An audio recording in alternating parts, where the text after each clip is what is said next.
जय हिंद मित्रों, कैसे हैं आप सब। मैं फिर से लेकर आया हूँ एक शानदार वीडियो जो निश्चित रूप से आने वाले जो भी हमारे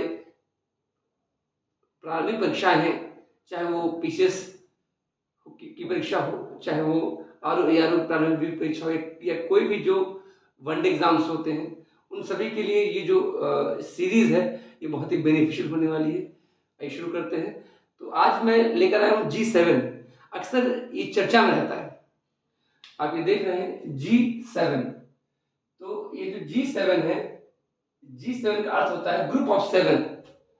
ग्रुप ऑफ सेवन यानी 7 कंट्रीज का ये समूह है, 7 राष्ट्रों का एक समूह है जो एक साथ एक मंच पर आए हुए हैं आर्थिक एकीकरण के लिए।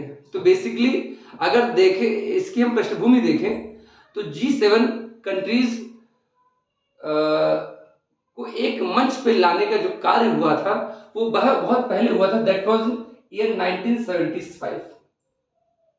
1975 में फ्रांस में 6 कंट्रीज,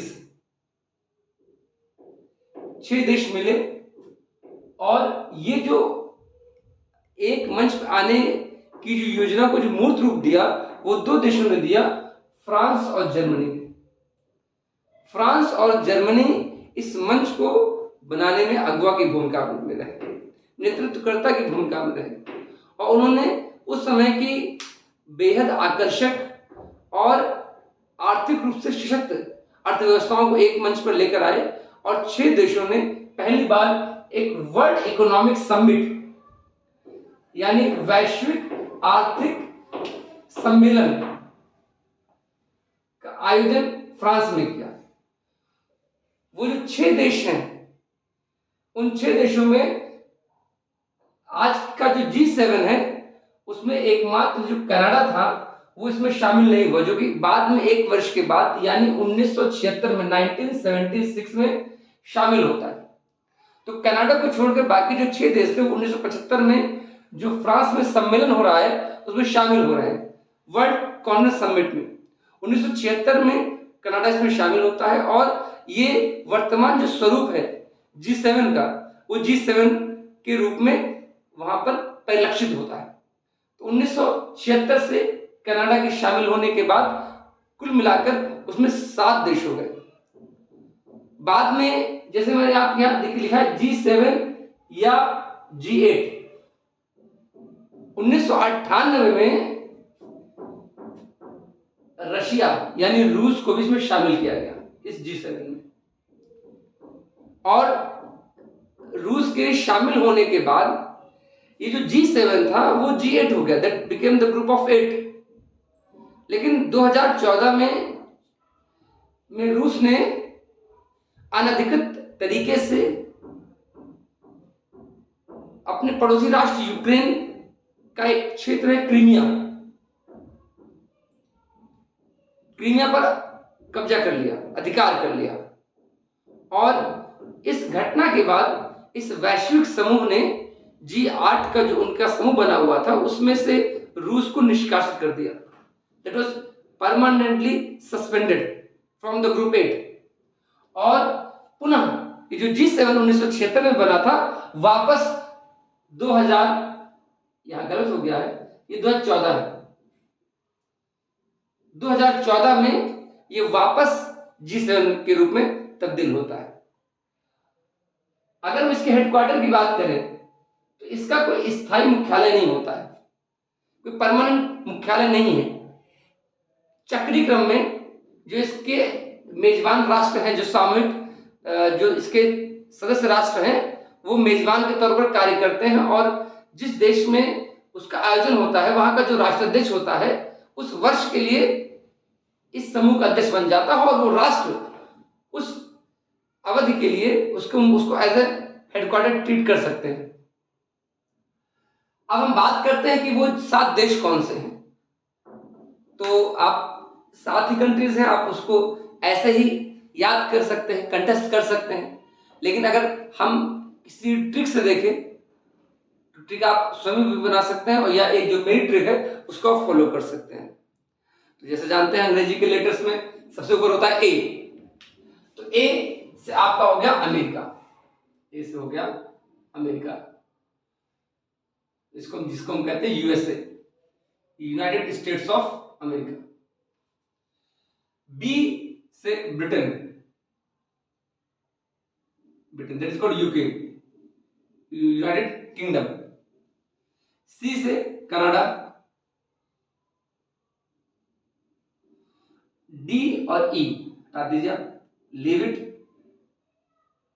ए America, B Britain, C Canada, D छोड़ देते हैं। F France, G Germany, H हटा दीजिए, आई इटली,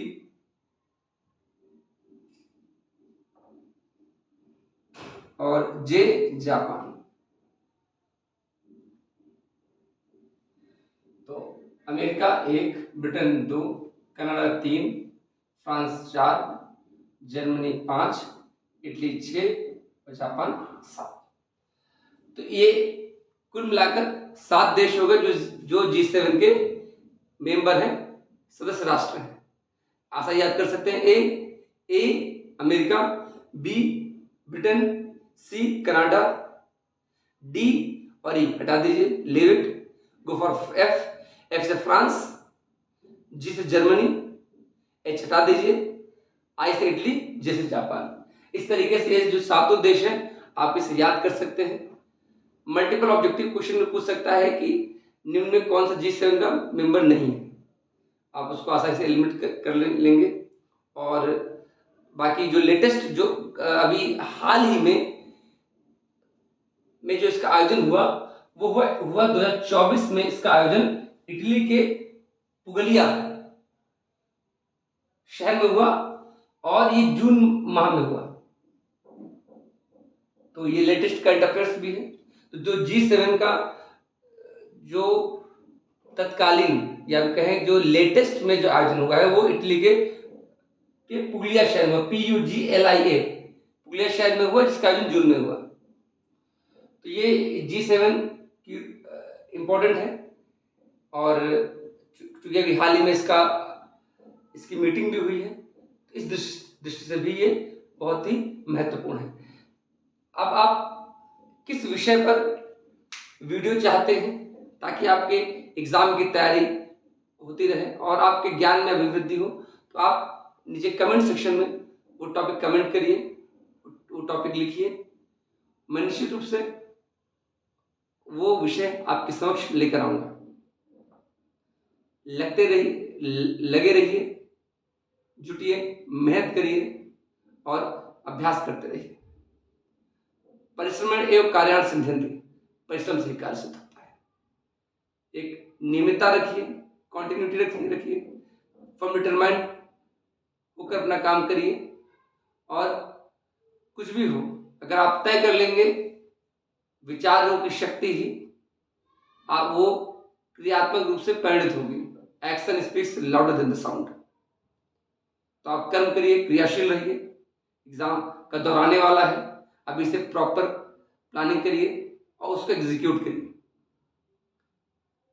बहुत नहीं पढ़ना है, we need to work smartly. Smart study will win the race. Thank you. Goodbye.